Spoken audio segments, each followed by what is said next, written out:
What is going on, guys? Joey Franzo here with Flex Training Systems. I wanted to come to you guys today to talk about something that a couple of my lifters are going through right now, and that is dieting. But dieting more specifically for a power lifter, and how this can kind of vary from a bodybuilder, obviously, right? A lot of us start out in bodybuilding or training for looks or whatever, and then we realize there's something way better, which is powerlifting, right? And I just want to kind of talk about some of the things that I did that helped me come down from 255 pounds all the way down to 229. It was a very painless, smooth, simple process, and I think a lot of you guys can get a lot of takeaways from this video and apply them to yourself. I'm not going to go too crazy in depth on any one topic. I'm just going to kind of touch a little bit here and there. And then, each thing that I talk about can pretty literally be its own video. But we're not going to do that. Just kind of give you guys a general overview of some tips that can help you. So, first thing, establish your maintenance calories, right? You have to do that. And if you're a power lifter, you want to be doing as minimal cardio as possible. I say that very loosely because if you like doing cardio, that's one thing, and you would have to kind of factor into that. But basically, you need to establish maintenance, whether that includes cardio or not. I personally didn't do any cardio from my, when I was dropping down. All I did was like walk the dog on a Sunday, but nothing crazy, nothing really out there. So once you establish maintenance calories, because we want to prioritize, strength, we don't need to be doing anything crazy aggressive. So I like to start with like a 300, 200 calorie deficit. If you're one of those people that has a ridiculously low amount of calories that you maintain your body weight on, then you can bump that up or bump your cardio up a tiny bit. Start everything that you do with a diet or even in training is like you want to start gradual and build up to it. So you might start out walking twice a week for 20 minutes, bump it up to twice a week for 40 minutes, and then add a third day of 20 minutes, and then you see what I'm saying? Then you just gradually build up. Everything is as needed, right? So you said that first little base for your diet, like you said where your diet's going to start at, and you just kind of ride that out. And then eventually you're going to run into a wall, or in order to prevent walls from happening, you want to start to refeed when you start to feel that you need it. I went 10 days, I believe, with no refeed at all. And then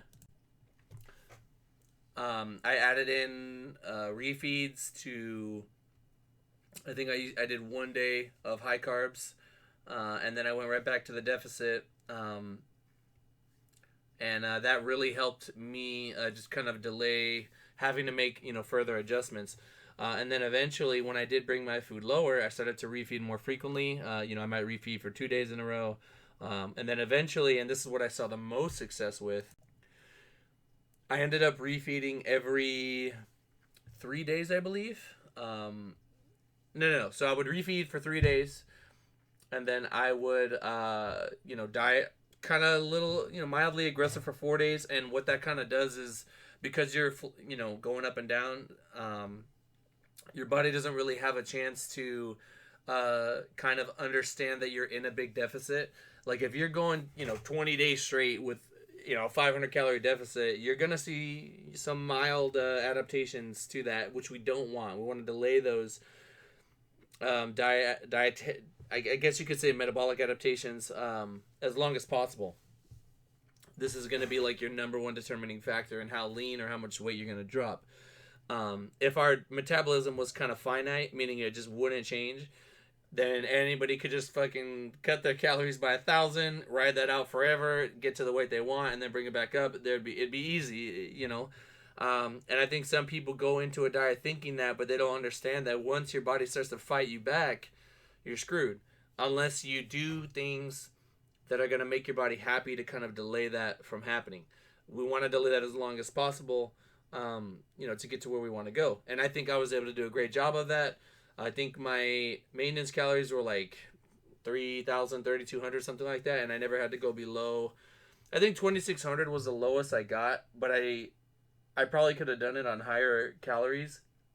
And this was only 4 days out of the week, for the majority of my diet. And it was very painless. I didn't feel crazy, or I didn't have cravings or anything like that. Again, not everyone can maintain on 3,000 calories a day. If you're one of those people that eats a less amount, you might be hungry more frequently. I also have a really small stomach. I don't know what it is. I can't eat like large portions. So I get full really easily. I literally go to sushi with my girlfriend, and she'll beat me every time. Like, I can't even compete. So, but yeah, so start small.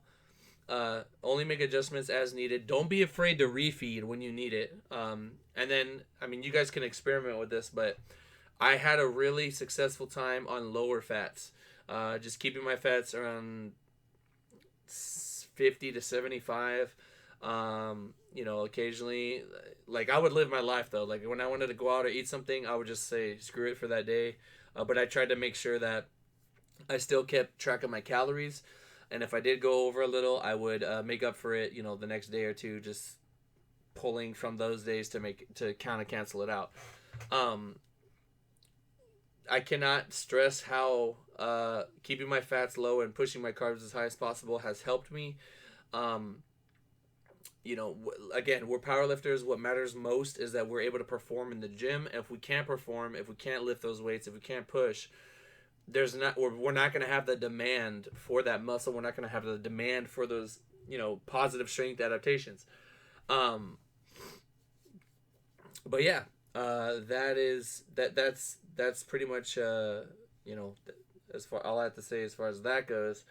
Also, and this might be one that you guys maybe have not heard before, but I try to get in salts and sugars throughout the day, just because if I neglect one, I'm gonna want that one thing. And I think a lot of people, when they diet, they'll just cut something out completely, and that'll literally be like the end of you. Like, you'll just want that thing, and eventually the craving is gonna get so big to the point where it's gonna overtake your willpower and you're gonna give in. We're human beings. We want to survive. Our ability to find sustenance is gonna, like, literally control your mind, even subconsciously, to the point where, like, you end up going to like 5 different fast food places. You don't even realize that you did it. I've seen this happen. We don't want to even get anywhere near that. Again, we're powerlifters. We're not getting super shredded. You're not gonna find a powerlifter that's like 6% body fat, who's unbelievably strong at the best of their class. 10, 12 maybe.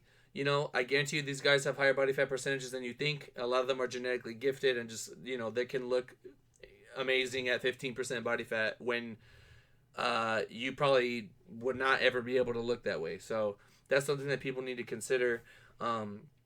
Comparing yourself to other people is definitely, like, not something you should be doing.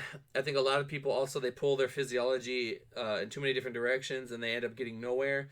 You just want to, like, if you're dieting, then try to prioritize, keep your strength in as much as possible. Make sure you're using smart refeeds. But you're gonna eventually lose some strength, and mainly through just like your leverage is changing.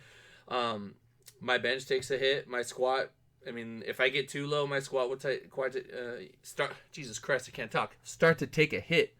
My deadlift actually improves, and that's kind of like what I shifting goals is something that that's another topic. But I look forward to working on my deadlift, kind of switching gears and say, okay, I know my bench might take a hit, but let me focus on my deadlift. Let me worry about getting that up while I'm dieting. Makes life so much easier.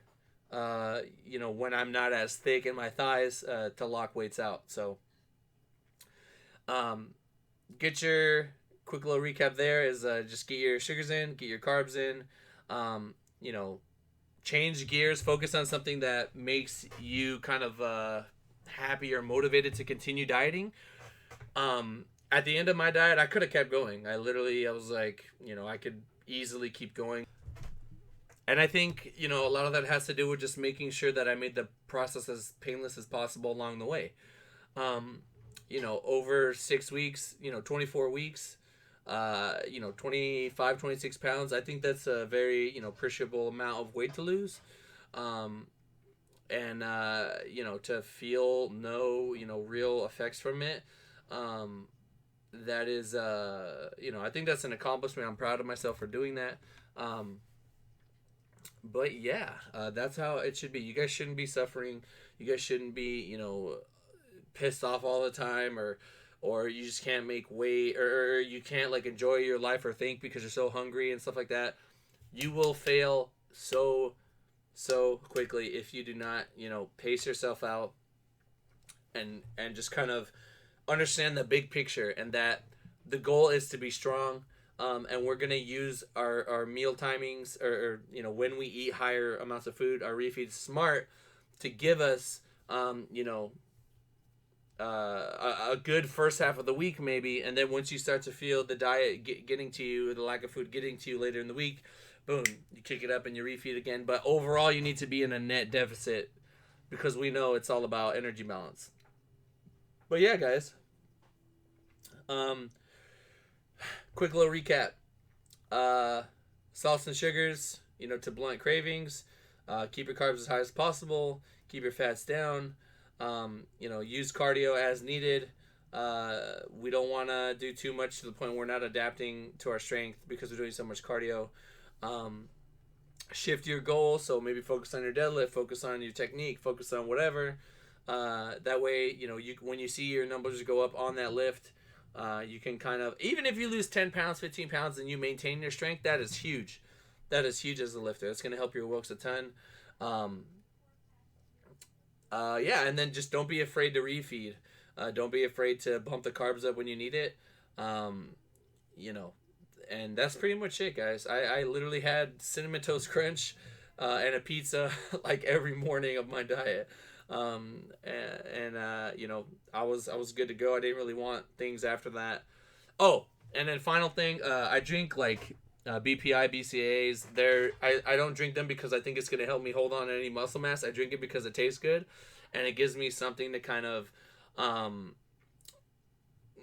it just kind of like, it gets me to drink water, one, and two, it tastes good, and it makes me kind of like deal with the hunger a little bit better.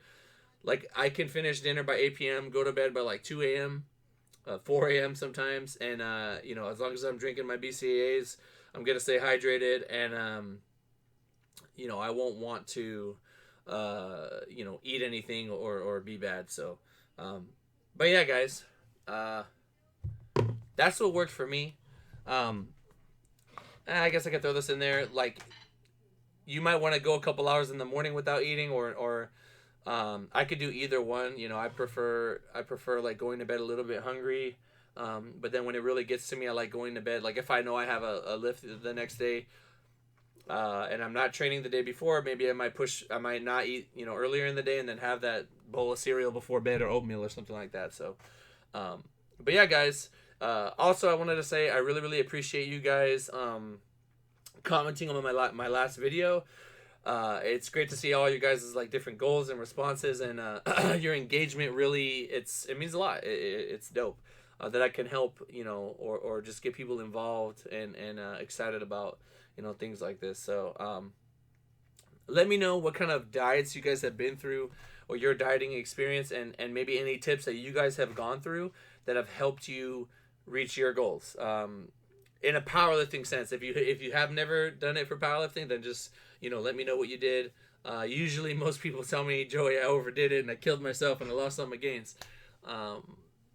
But yeah, thank you guys so much for listening. If you made it this far, I appreciate you. A lot of events and big things coming up. 2018, super exciting year. Thank you guys so much for sticking to the end. I'm rambling now. I'll talk to you guys in the next one. Peace.